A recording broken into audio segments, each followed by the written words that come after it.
Внук командующего депортацией крымских татар 1944 года принес свои извинения. В 72-ю годовщину тех событий Василий Гатов, известный журналист и медиа-менеджер, который сейчас живет в США, назвал это преступление геноцидом, требуя международного суда.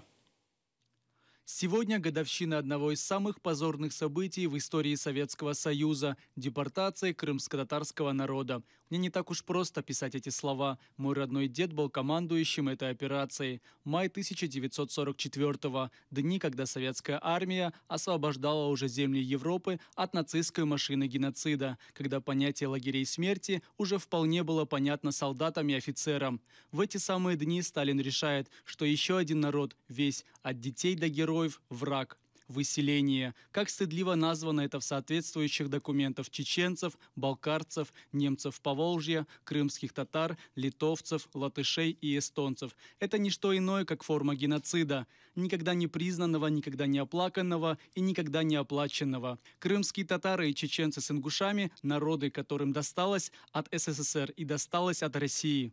Это не только стыд, это не только грех, это преступление, повторенное дважды, с особым цинизмом в составе организованной группы, с целями, полностью попадающими под уголовные статусы Международного суда. И до тех пор, пока он в той или иной форме не состоится, каждый раз в мае любой разумный и трезвый человек должен будет повторять одни и те же слова. «Простите, если можете».